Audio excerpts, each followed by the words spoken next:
That's a good crouch, Cash. The name's Crash. Or Cash. I call him Crash, didn't I? Again? Hey, Mark. The name's Crash. Crash. Whatever. I hit a warm spot back there. Hey, that's a nice suit. What is that, a leather? What about mine? Yours sucks. You call those pecs? Look at me, I'm cut. It's called the gym, pal. Get to one. You're gonna put it on and you're gonna shave. I'm a furry macho man. You're gonna shave? Marker? I'm ripped. What do you like, 5? Smile, Cash. And turning. That's Crash, Colonel.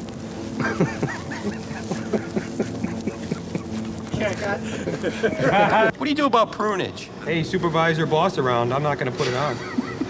You're gonna put the suit on. No, I'm not, Sir Swim-A-Lot.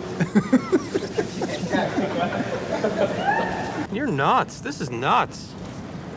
Woo! Mark? This is nuts. You're nuts. We gotta get it. Cut. Okay, time out. We got a situation here. Ow! Where was the flip call? I needed a flip call. I'm in a zone. I was in a zone. Pavement in your butt? Yeah. I just had a cheese sandwich. I'm all cramped up. What kind of cheese? Come on, shake it off. Stop. Hey, guys, give him a little air. He's got gas. Give me the air. That's not chlorine I smell. Okay, it's a go for Bandicoot. Full throttle up.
Man, I'm getting the crap kicked out of me here. Some people work only for the money. Others do what they love most and manage to get paid for it. Do you mind not interrupting me when I'm working? Stuart Copeland is in the second group. He's been making music all his life, first as a co-founder and drummer of The Police, then as a composer for films such as Rumblefish, Highlander 2, and Wall Street. Now he's writing the music for Spyro the Dragon, his first video game project. What makes composing for video games fun? How does he do it, and why does he like it? PlayStation Underground visited his small, unmarked studio in Hollywood, where he showed us some secrets. Good, we have sound. Step one is to beat the level. Now, for a 10-year-old kid, this is no problem.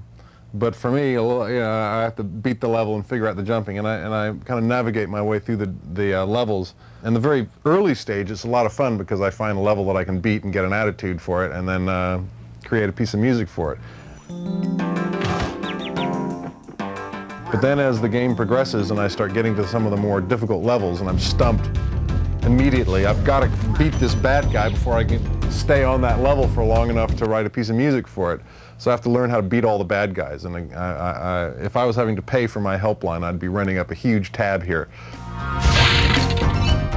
So then once I'm on the level and I've got a general attitude for the game, I have to, within the atmosphere of that level, have a lot of different changes happen, but stay kind of in the atmosphere. Then I go back and I look for how to make those inner complexities more complex and to have deeper sublayers and things that don't really hit you the first time, but hit you the 16th time so that it can survive repeated listenings.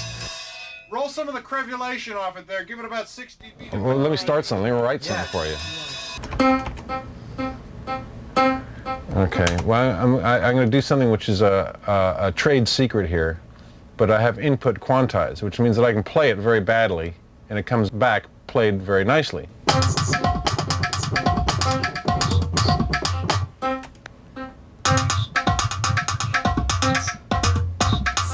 I can loop those 2 bars there, so it'll just go around and around and around those 2 bars. Okay, now let's get some bass going there. Okay, so there's a bass line. Now let's get some drums happening.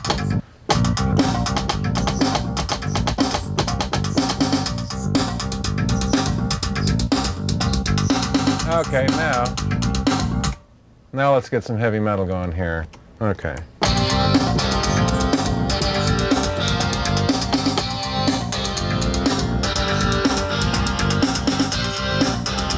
They pay me for this. And then, of course, you can get into all the cool stuff like, okay, and copy the bass part onto other instruments to kind of thicken it up. And then I add scary stuff to, you know, add to it in various different ways. Where is that?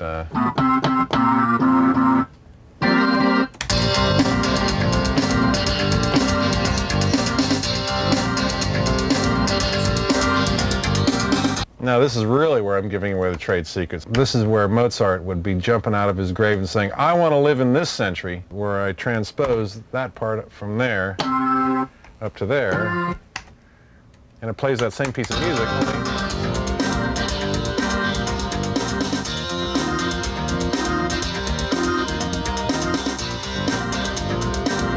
So I've just done a whole transition there, took all those instruments and moved them up that much. Looks like fun, doesn't it? In his career, Stewart has both performed music and composed it. We wondered which is more fun. When I play music, I have the instrument in my hand, and I don't think, and my hands do the walking. And it's a bodily function. It is instinctive, it just happens. Composing all happens in the mind, and my body is an inert, dead fish.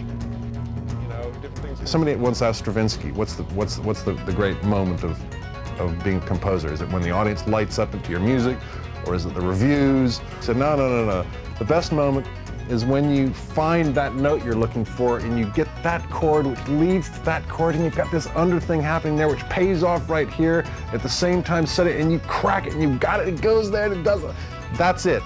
And it's downhill from there.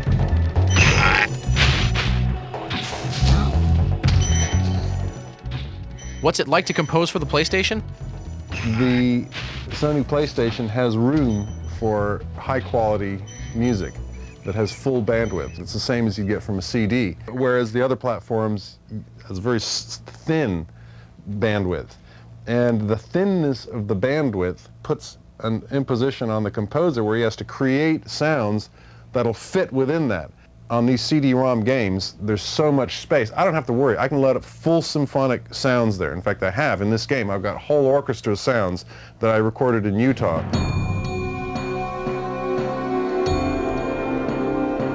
I use the orchestra as a flourish here and there to provide drama, because the game is actually quite grand. He's flying through castles, and there's a big sky, and it's a very open, expansive feeling, which is where the orchestra comes in. But for the energy and for the jeopardy, I've got raging rock guitars and drums and pounding rhythms. Any kind of art is about creation of tension and resolution. And in music, it's more subtle how it happens and it's more esoteric how it happens, but it's the same thing. You create a tension and then you release it. The most fun part of the process is being able to be in there like this, and I get a phone call and I can shout at my staff, "Don't interrupt me when I'm working!"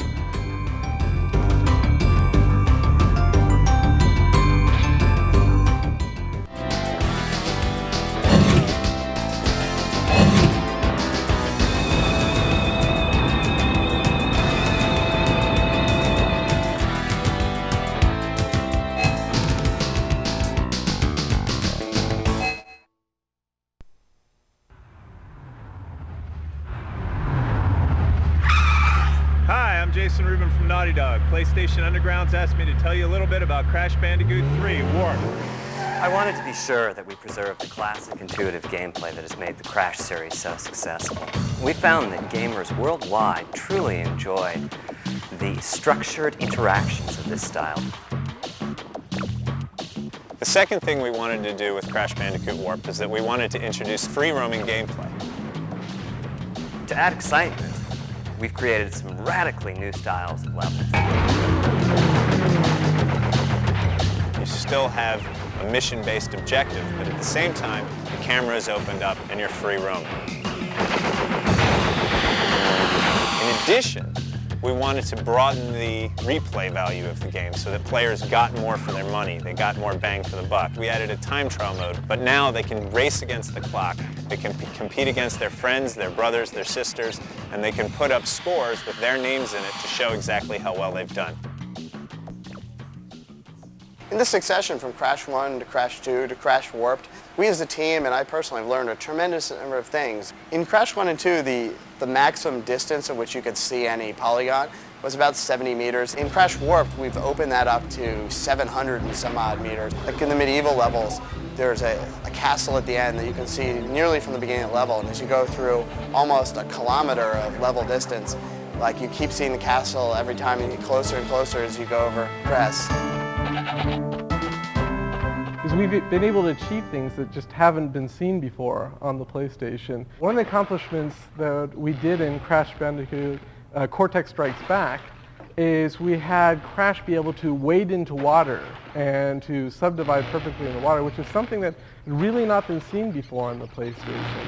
And at first, there was some debate whether it was feasible. Now we've gone another step in Crash Bandicoot Warped, where we have entire rounds where everything is floating in the water. We have environment mapping against waves, and the waves are moving in a very realistic ocean pattern, but you can see the reflections of the world in the waves, which gives a very, very realistic effect. I think most people, including ourselves, until this project, thought it was not possible to pull off that many things, that much subdivision in a level, that you just would not have the speed to do something like that. I think the way we pulled it off was with perseverance and with trying things and just keep working at it and working at it and working at it until we were able to get within the frame rate that we wanted. We've learned a tremendous amount about gameplay. Making a new mechanic and trying to make it play well and work with Jason's animation for the character, because it all has to integrate together. Crash is like driving along on the motorcycle and he turns, he's got to bring the motorcycle down, put his knee on the ground like the way a real motorcycle rider does. And so there's a real interaction between the gameplay programming, controlling the feel of that motorcycle, and the animation. And that's probably one of the most important programming things. If the game doesn't feel good, if it's clunky, then it's not fun. When we approach a level, this is an example, this is Arabian level M. It's basically somewhere about 2/3 of the way into the game. We think in terms of the player's abilities at that point, and we also think in terms of the character's abilities. One of the things we wanted to do was bounce on tarps, because bouncing is a fun mechanic. Kids love to bounce on beds, and it's just always fun to do. We decided to do something that hadn't been done before. In Crash 2, all the enemies on the hang section you had to avoid. You couldn't specifically attack any particular enemy, and in this game, Crash will actually get to fight enemies while hanging. Our biggest challenge has been how to add more depth and excitement. I've always been proud of how Crash's moves need to be used in combination. The new moves, of course, are great. Well, we've got a bunch of power-ups that you gain across the game as you play. And what's really nice about that is basically the character grows as you're playing. Crash Warped has combinations like the slide, double jump, death tornado, which add greatly to the depth of the gameplay. At first, they'll just jump on an enemy, but after they get good at the combo, now they'll slide, jump, jump, and hover and come down on them at a much more aggressive style. The deaths are an important part of this game. What we learned in 2 is that people, if they die and there's something funny that happens at the end of it, it sort of softens the blow of taking a hit. We have the game designers come up with their wacky ideas of what we should do, and we have the artists coming up with their additions of what would look cool with that idea or what would be best suited for that idea. Well, we start out with just a rough vignettes just to get the feel of which direction we should go. And then once we see that we're in the right environment, then we go straight to the line art. And the line art is a more finished artwork that leads eventually to being a color key, which has the actual palette of that level. So that way we can take different elements of the warped background and go to the computer and start modeling and start making textures and start applying lighting and coloring and things like that. Or I can also do a lot of palette shifts. And if, for example, I can take the daytime and I can make a nighttime version of it rather quickly. There have been a lot of really proud moments for Naughty Dog in the Crash series, but I think maybe the proudest moment has been seeing the culmination of technical achievements and artistic achievements that came together with some of our water levels in Crash Bandicoot Warped. Our ocean level is just beautiful. I think we have a gameplay style that is truly new and truly unique. And I think that it's extremely fun, and on top of that, technically it's an extremely hard achievement. Well, you've crashed a few parties before, but I never expected you to make it this far. Now I have to lay down a challenge to the PlayStation Underground viewers. I've heard that you're some of the best video game players, some of the best PlayStation players out there. And I want to see if that's actually true. The Naughty Dogs, all of the Sony testers, our Sony producers, as well as Mark Cerny, have been playing our time trial mode, and you'll be able to find in the credits of the game what all of our best times were. You don't turn back. I will inflict 1,000 years of suffering on you and the entire universe! And the challenge is, can you actually beat that time? And I have to say, within that group of people, there are some darn good players, so it's going to be quite a challenge. So the challenge is out to you now.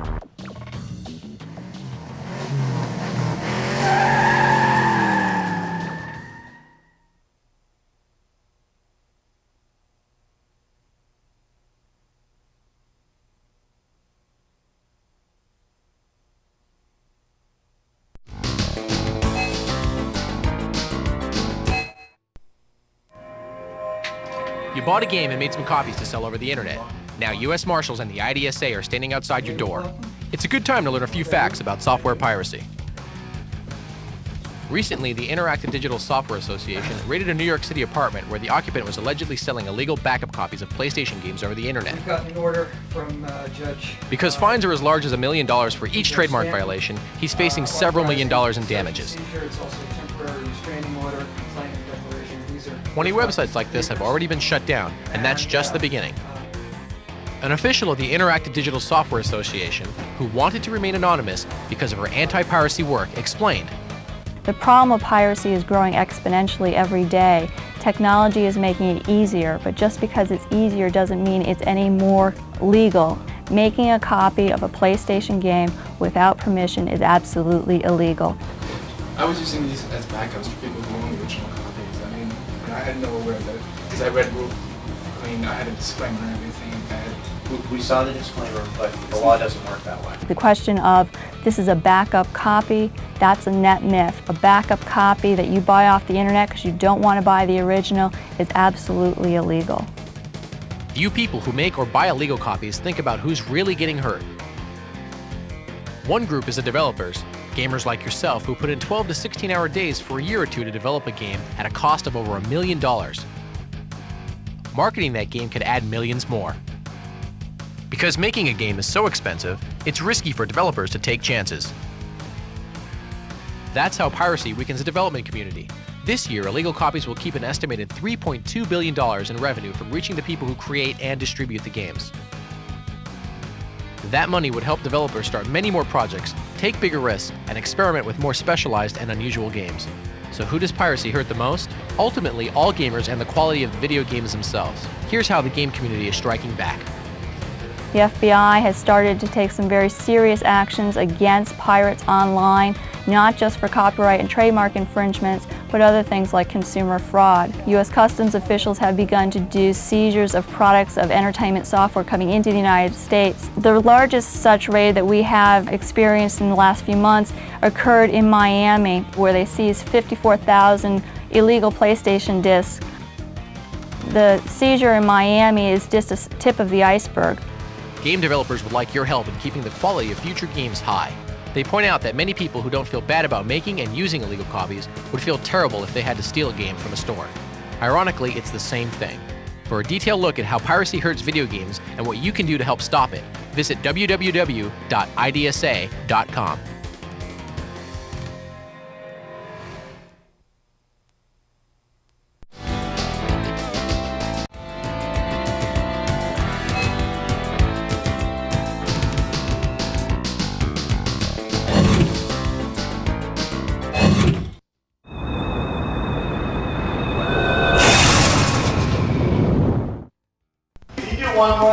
Being a sheep and trying to make it in Hollywood these days is not so great.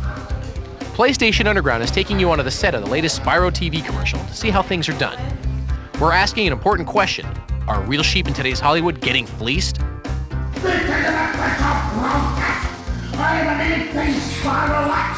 that look like the face of a happy actor? He's nicknamed Toasty because Spyro breathes fire at sheep. If you do it right, it's one more. If you do it wrong, it's multiple. Sheep in today's world are having a PR crisis. Wherever they go, they're the butt of jokes. It'd be nice or I'll let the whole crew have their way with you. How can a real sheep compete for roles against the likes of this? It's an animatronic head that was used for close-ups. 21 servo motors make it move, guided by several remote controls. The skull is fiberglass and aluminum. The skin is foam latex.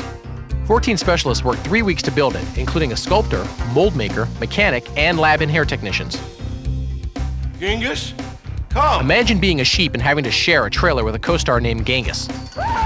Around Hollywood, whatever Genghis wants, Genghis gets. Who thought up the Spyro commercial?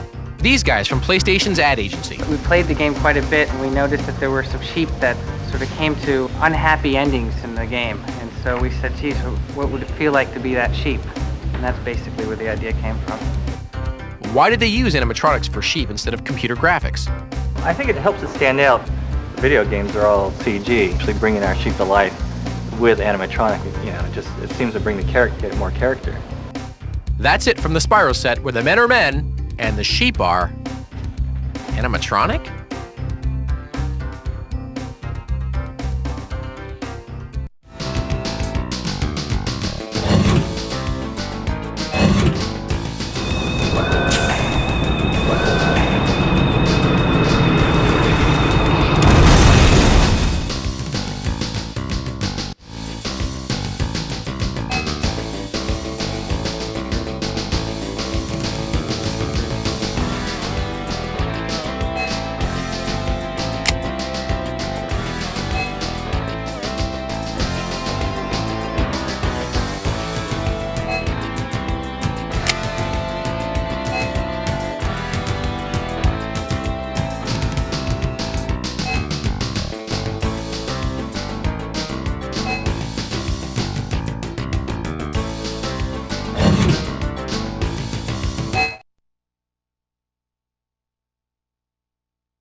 Welcome to part 3 of Project Wormhole, How a Game is Made.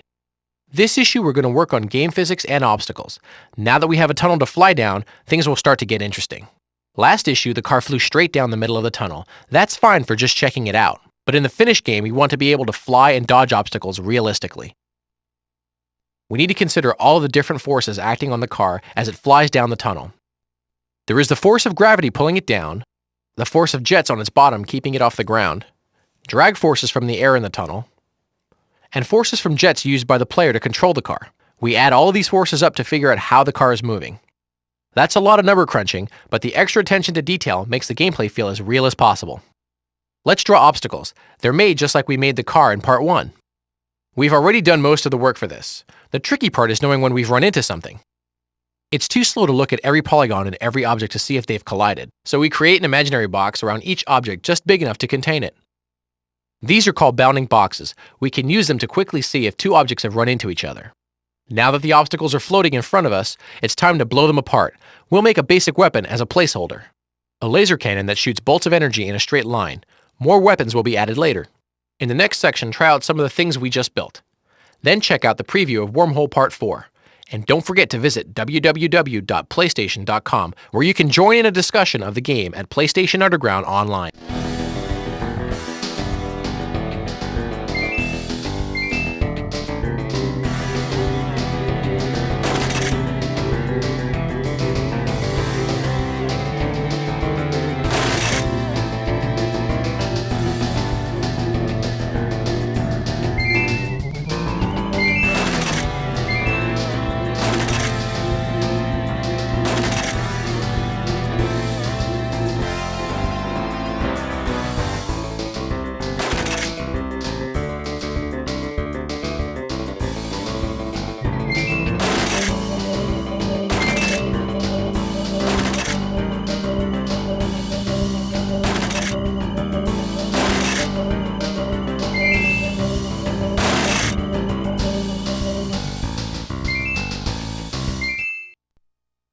In Part 4 of Project Wormhole, we'll look into artificial intelligence, or how enemies are plotting to destroy you. We'll also add sound effects.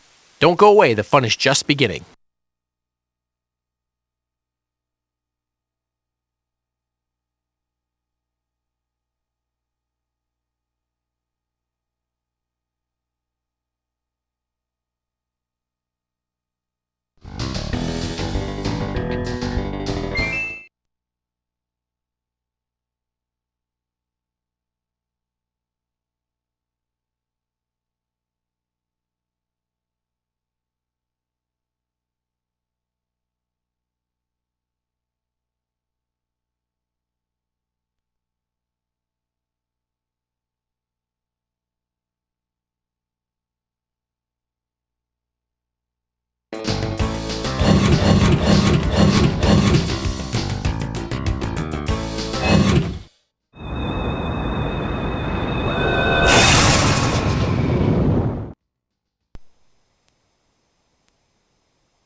Something's been shaking up PlayStation gamers for the past few months. It's the DualShock analog controller.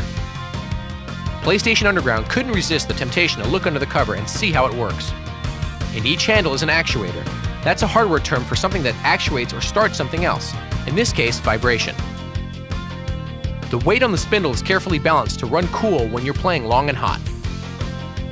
On one side, the weight is small. On the other, a bigger weight spins. Code from the game determines how long and how fast one or both sides turn for different effects. This lets developers do lots of new things. For example, in Gran Turismo, you can drive by feel, not just by sight. If you drive a front-wheel drive car in real life, the steering wheel vibrates because the engine's so close. That's also true in the game. Jump off the line in first in a front-wheel drive car, and the controller shakes from high power and low RPMs. As you shift into higher gears, the engine vibrates less and less until there's almost no vibration. RPMs are high and you speed along smoothly. Brush against something and that side of the controller shakes. Slam into something and both actuators spin hard to give you a big jolt. Because more of your senses are involved, you'll find yourself drawn deeper into the game. You also get a precise, light steering touch from the analog thumbsticks. Virtually all new titles are being programmed to take advantage of the DualShock vibration feature, including Crash Bandicoot Warped, Metal Gear Solid, Tekken 3, and Spyro the Dragon. Also, a button lets you play any game in standard digital mode. The controller is standard with all new consoles. It's a must-have addition to every gamer's PlayStation experience. Check it out, it rocks!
Hi,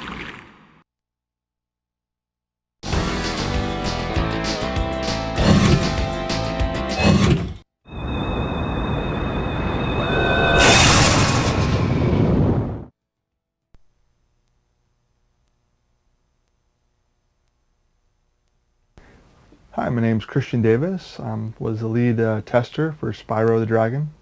Today's cool tip is on Spyro. It's on the treetops level, where we'll be showing you how to get to that last platform that's so tough to get to. While you do these next series of jumps, you'll want to be holding down the square button and pressing X at the very end of the ramp to get the most height. From this platform right here, you want to supercharge down the ramp, jump at the end. When you reach the next platform, immediately turn right, jump to the next platform, jump again to your right, go up the wrong way to this supercharged platform, jump at the end, one last platform, jump, and a long glide will take you there. Our next tip for you is in the Peacekeeper's world, Clifftown. You've reached the highest point in Clifftown. You can get to almost anywhere from here. When you glide across the river, you get to the dragon that tells you about being at the highest point in the level. If you jump off, glide around to your right, you can glide behind the building you first started in and collect the gems there.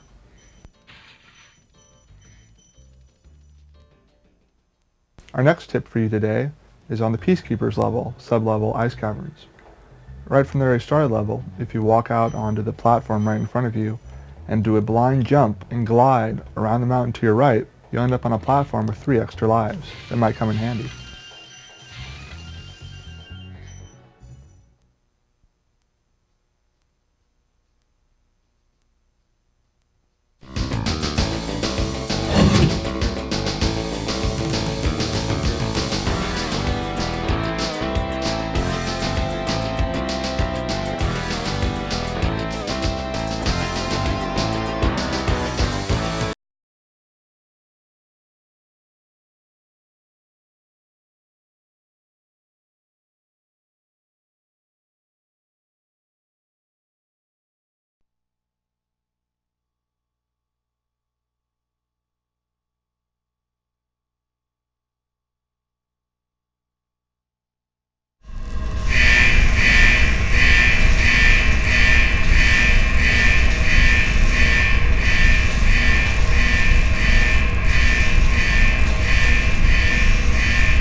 we take you to Tokyo, Japan, to the offices of Acquire Corporation for an inside look at the development team behind the hit PlayStation game, Tenchu.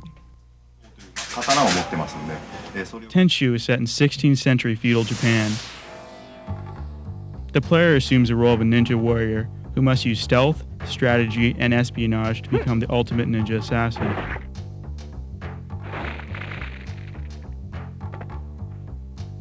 The player can choose from two characters. Both have different attacking techniques and unique motions for special moves. Rikamura uses a ninja sword for up to 3 sequential attacks. Ayami uses short swords in both hands for up to 4 sequential attacks.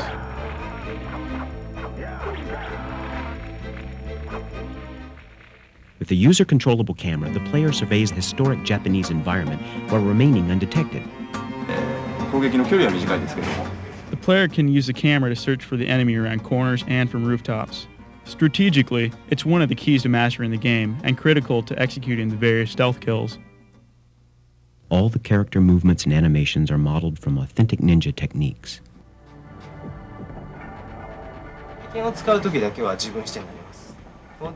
In order to create the realism of the character's movements, we hired Sho Kasugi, a well-known Jiu-Jitsu professional, his son Kane, and several other experts for a motion capture session.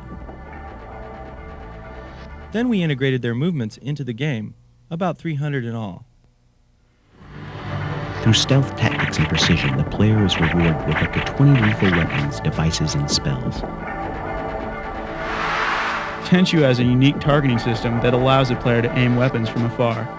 The camera angle changes to the first-person perspective and displays a crosshair. This helps the player attack with more accuracy. Following a successful release in Japan, the production team went to work to make enhancements for Tenchu's highly anticipated US release.